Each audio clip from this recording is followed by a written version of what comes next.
Hi guys, in today's Wisdom Wednesday topic I'm going to be going over my beat the bounce analysis of tennis. So this is going to include a needs analysis of the sport, some programming considerations, and indeed my testing battery which I use for tennis, as well as falling back on this testing battery for other sports. So when we look at tennis, what I see is it is an action from the ground up. So if you look at something I've found quite interesting, the difference between the world record serve for an able-bodied player and a Paralympic table tennis player or wheelchair tennis player, the difference is over 50 miles an hour. Now, obviously, there's other things involved, but that gives us a good indication that power comes from the ground up. It is not solely an arm action. The human body is one beautifully organised piece, and in tennis, where we're getting issues with, for example, tennis elbow or wrist issues, it's often indicative of some issues either higher or lower up the chain. So the body is one piece. What I'm seeing as well when I'm looking at well, for example, these pictures of, well, firstly the serve is a triple extension pattern of the hip, knee and ankle, so very similar to a jumping pattern. Obviously deceleration of the shoulder, because obviously if that didn't happen then we're going to run into some quite serious injuries. So there's an eccentric muscle action of the shoulder to break the force of the arm coming overhead. The lower body is going to have to be strong enough to decelerate after the serve and put you in a good position for volleys and ground strokes. So as I said, it's about connecting from toenails to fingernails and everything in between. When we start to experience issues like tennis elbow, as I said, typically where one part of the body is lacking mobility, that's then going to compromise the stability of the aspects of the body that are either higher or lower up the chain. So we can trace also a lot of these issues back down to the foot and ankle. So as you can see from the pictures of Djokovic below, tennis does put us in some pretty uncompromising positions. So we need the mobility firstly to get in these positions. We need almost a buffer of mobility because, for example, if all we do is train more traditional movements, so for example your squats, your deadlifts, your split squats, we don't really access this, what I would call unconventional range of motion. And if our body's not used to being put there, that is when we're going to see injuries occur. That's when we're going to see points lost because we're not able to be strong and stable in these weird and wonderful positions.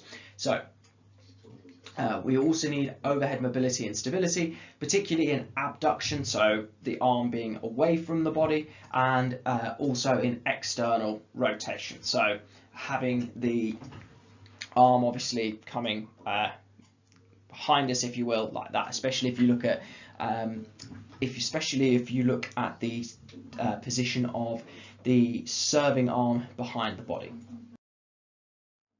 So what does this mean for our program then? Well, firstly, the areas of the foot and ankle and the groin, they need the ability to access these unconventional positions. They need the ability to tolerate force in these positions, and this is where I think loaded mobility, stuff like flow patterns, if you've ever come across them for a warm-up, is going to be particularly beneficial.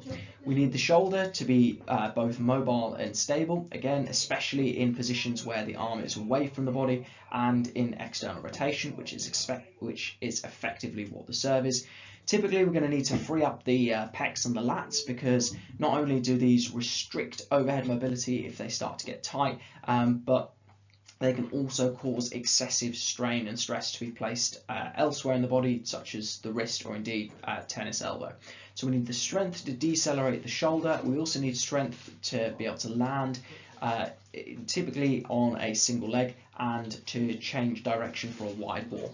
When we're talking about energy systems or indeed conditioning side of tennis, there's a couple of different ways to think about this. Firstly, if you're playing a high volume of tennis, chances are that your conditioning is already taken care of for you. In scenarios where, for example, we're not playing tennis, so we're in lockdown, then we might need some top-up sessions, depending on if that's really a limiting factor for you. Now, although tennis matches obviously there is no time limit, so it's sometimes difficult to prepare for. The way I see it is tennis is a repeated speed sport with obviously an aerobic element to be able to recover both between sets and between days. So that's probably a topic for a presentation itself, but today is specifically going to focus on developing the movement and strength and power qualities required to be successful at tennis. So strength and conditioning's aim is to take away the physical limitations that might get in the way of further improvements in technique. So whilst I'm not saying that the best conditioned or the strongest tennis player is going to win matches, what I am saying is that if you improve the ability of a tennis player to tolerate more technical work, that's when you're going to see improvements. As soon as a tennis player starts to break down, this is when it's going to be harder for them to work with a technical coach, because they can't, for example, hit the number of balls that they need to hit, they can't tolerate the hours of training required, and they can't do this at the required intensity. Final point, I would probably keep, from a programming perspective, I'd probably keep strength and conditioning about 6 weeks ahead of what is happening in the tennis sessions. So for example, the same way that you might want to include some high velocity hamstring work for an endurance runner or a sprinter who's 6 weeks out from, say, getting back into track season or getting back to those higher velocities. If a tennis player is due to be playing on a faster surface, then I'd potentially be thinking about some slider work, maybe some high speed acceleration and decelerations, and just building robustness around the ankles.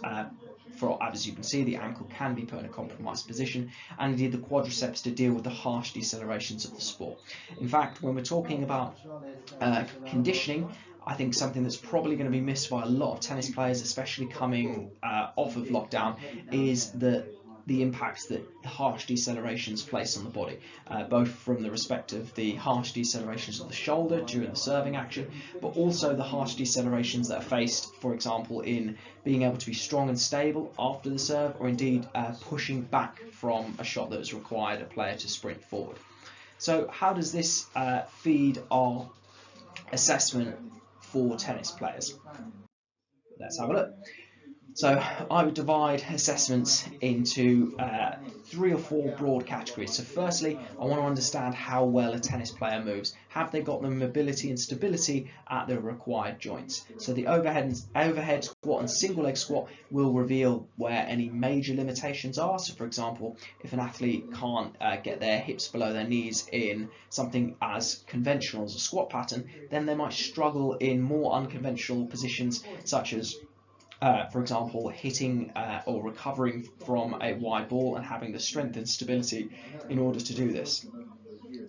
Secondly, I would also want all of these tests in an ideal world to be filmed, because as you're going to see in the coming slides, it's very easy to set out specific instructions for a testing battery, but then it's also sometimes difficult to have the necessary coaching eye to watch it. So you'll see what I mean in a second.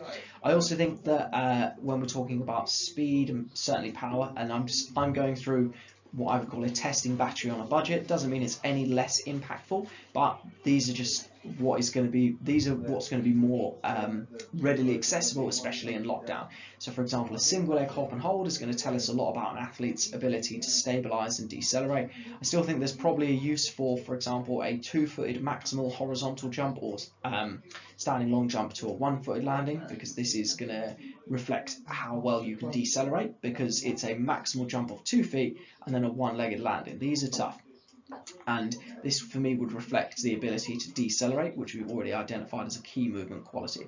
Secondly, when we look at something like a triple single leg hop and hold, so boing, boing, boing, or indeed a triple standing long jump, boing, boing, boing, not jump and stick, jump and stick, jump and stick, that's also going to give us an idea of how springy an athlete we're working with. So if an athlete cannot do at least 3 times the distance when we go for the triple hop and hold compared to the single leg hop and hold, this tells you that, for example, that athlete is not strong enough to feel confident in accelerating and decelerating their body. Finally, just from an injury risk perspective, capacity tests are useful. Although we'd cover calves, hamstrings, trunk, glutes and posterior shoulder, the main ones I've been looking for here, and I've just noticed that quadriceps should have been in that capacity test, so that's a typo from me.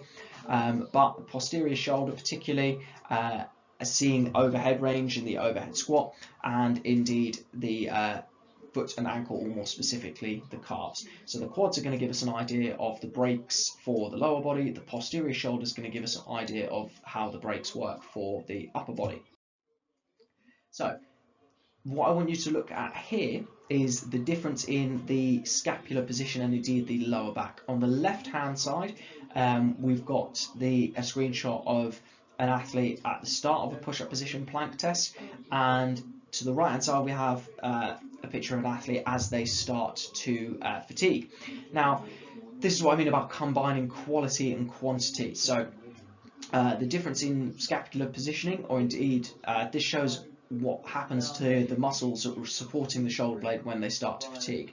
When this happens, it's going to be likely, or when we're fatigued, for example, it's likely this is going to affect explosive movements occurring around the shoulder and potentially place some more stress in other areas. So realistically, the speeds we're going to see off a serve towards the start of a match are going to be much quicker towards the versus towards the end of the match. Again, this is not to say that, for example, a poor position automatically equals an increase in injury risk. There are plenty of examples of athletes who have developed an ability to tolerate the stress of what some people would call a poor movement pattern, but it is something that's worth paying attention to, especially if an athlete scores poorly on a capacity test and they start to pick up, or they have a history of injuries within that area. Again, I'm hoping these videos will play, so I'm just going to let the one on the left play out, and then I'll show you the one on the right.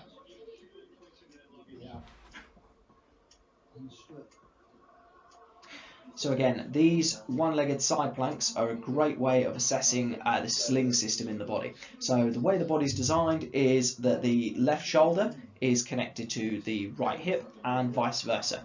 Now, where I've stolen these tests from was when I worked for Middlesex County Cricket, and their physio did a master's in physiotherapy, and this test formed part of his dissertation. What they found was that their cricket athletes were able to max out their side plank test, so the ability to control lateral flexion or resist sidewards bending and rotation, and yet they couldn't find out why even those who maxed the test out were still struggling.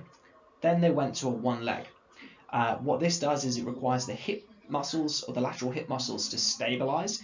There's a much bigger contribution from them. You can also see with, for example, especially if this test is novel, differences in, or difficulties in being able to stabilize through the foot and the ankle as well.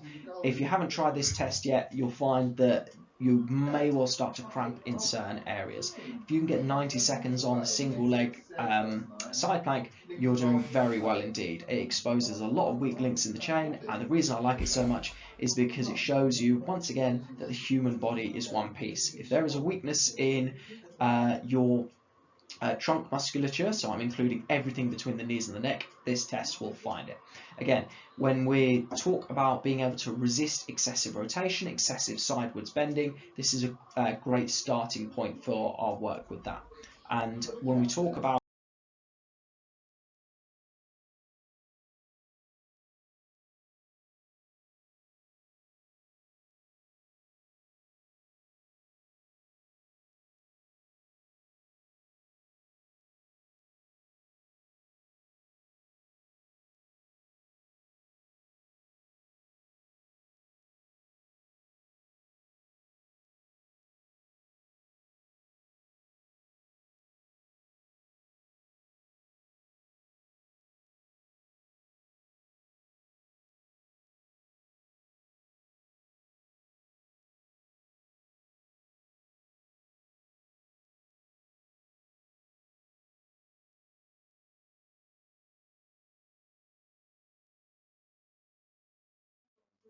when we talk about being able to do that, that's going to basically help us try and remove any compensations we see when athletes effectively start to collapse on one side, whether that's in a change of direction, action, or otherwise.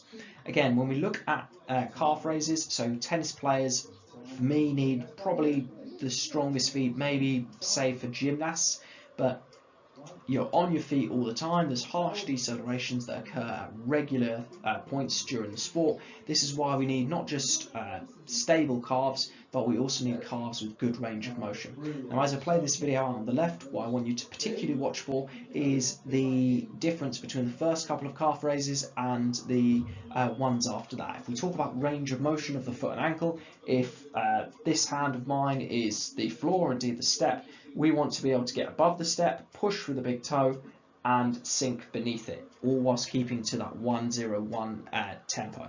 So we want not just strength in the calf, not just the capacity to repeat this, but we also want to see this done through range. So I'm just going to play the videos out so you can see the differences. So we want to come all the way down, and ideally we'd be coming with our heel above the block. Again, you'll see that whether it's due to limited, I'm going to stop that video there, whether it's due to limited ankle range, whether it's due to an inability to stabilise through the big toe, again, difficult to say without further assessment.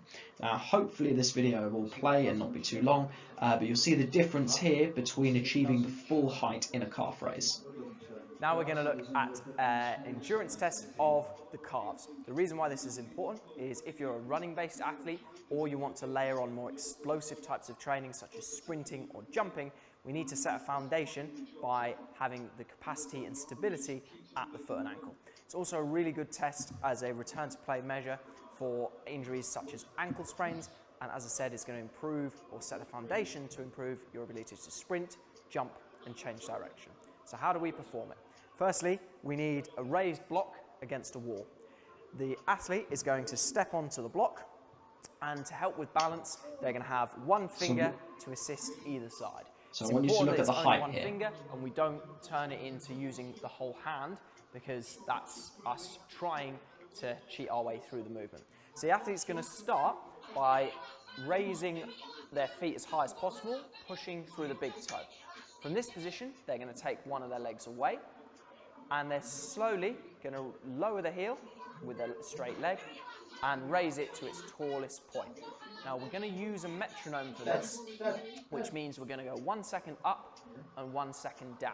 So just whilst we do that, Okay, I think that's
those videos.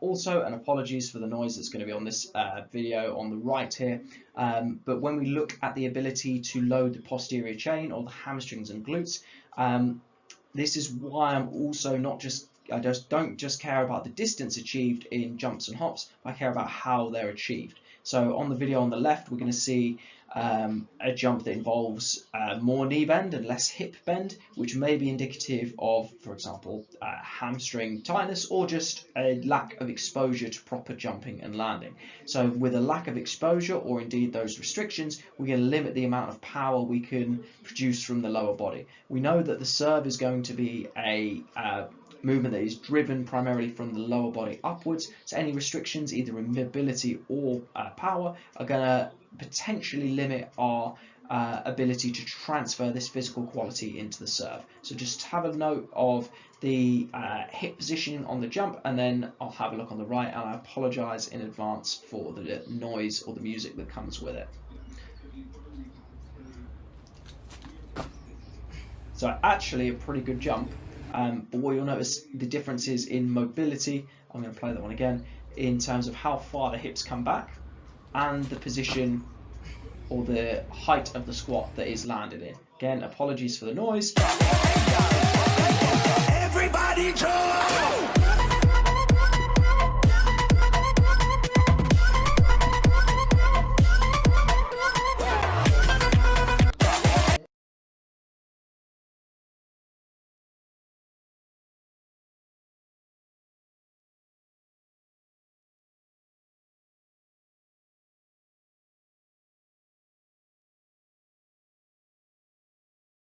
Okay, that's enough of that. Apologies. So, what does all of this mean then?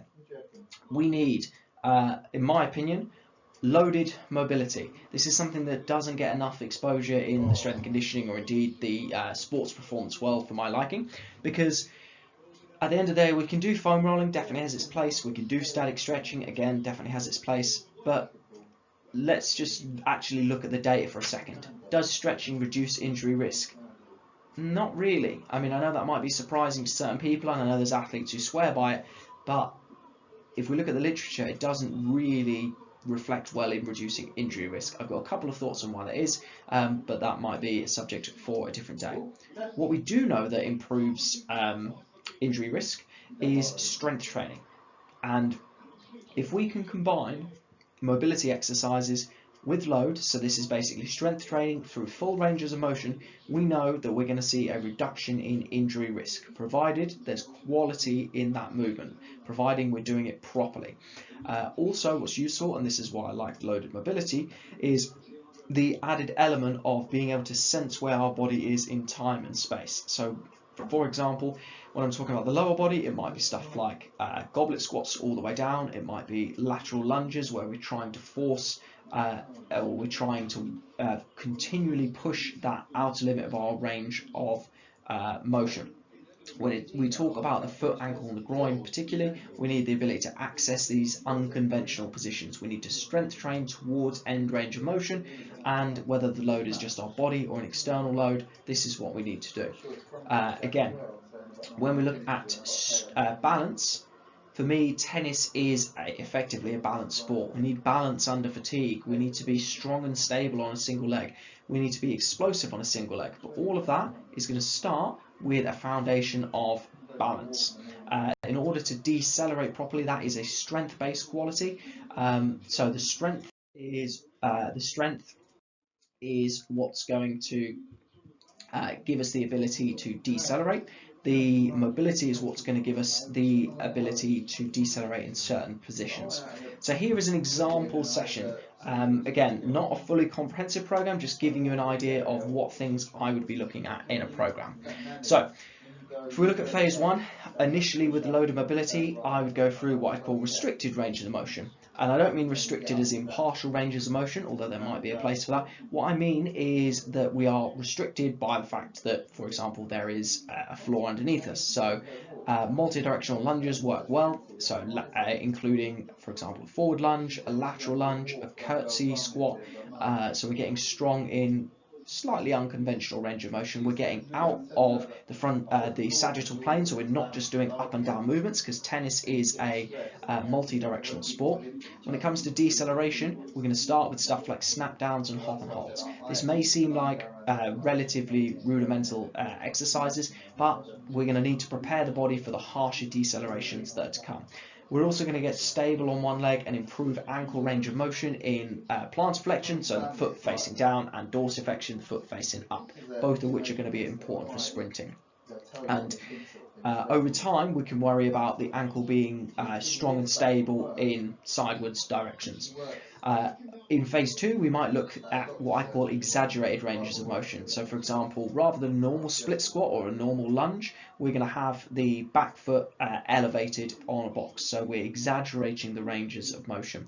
We're also moving towards more unconventional range of motion, so knee over toe split squats, Cossack squats, so a very similar variation of a lateral lunge. A video coming up on that shortly.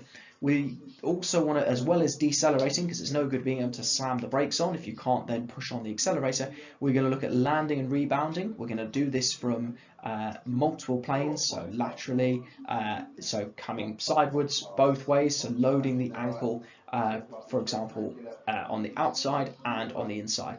And finally, once we've got a foundation of mobility and balance on one leg, we're going to start to develop strength through that leg. So this is going to require more stabilization of the knee and the hip, and allows us to build strength in a way that's going to be probably replicated on court as well. Finally, in phase 3, we're going to work towards what I call unconventional ranges of motion. So we are taking our load of mobility. We've gone from restricted, where we're constrained by the fact there is a floor underneath us, to exaggerated range of motion, where we're starting to, for example, raise the foot relative to the center of mass, and finally unconventional ranges of motion. More on that in a little while.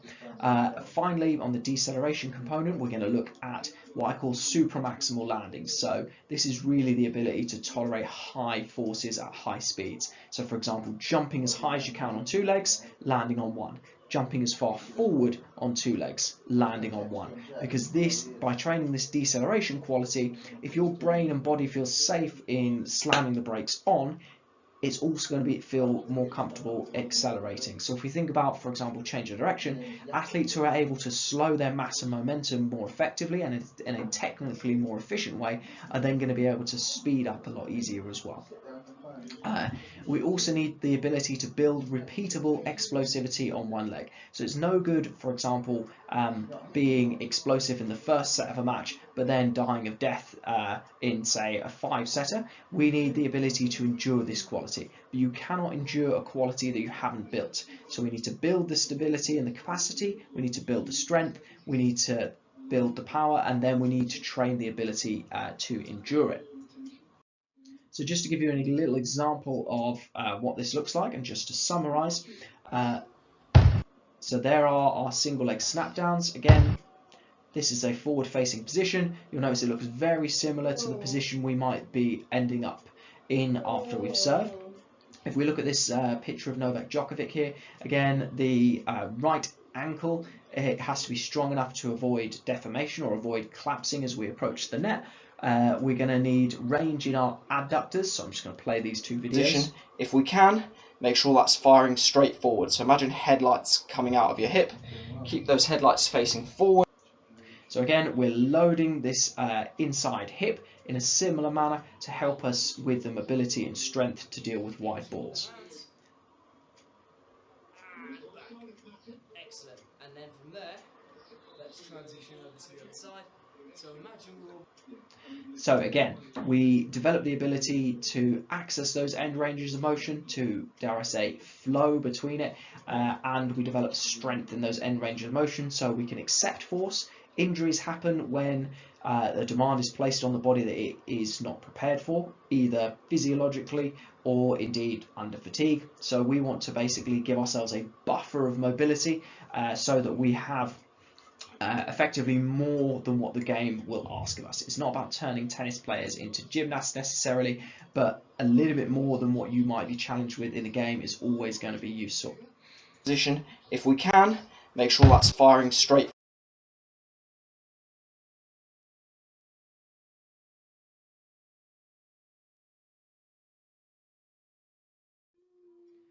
Thank you very much for listening. I hope you found this breakdown of tennis useful. If you would like to access the Beat the Bounce program, then drop me a message. And if you found this useful, or indeed you want to hear more or access more of the content that I've created exclusively via my Patreon, then check out www.patreon.com/Todd Davidson P2P coaching. Obviously, there's only so much I can cover in this video, but upcoming topics include trying to prevent issues such as tennis elbow, how to deal with stuff like shin splints, recovering from ankle sprains, and much more.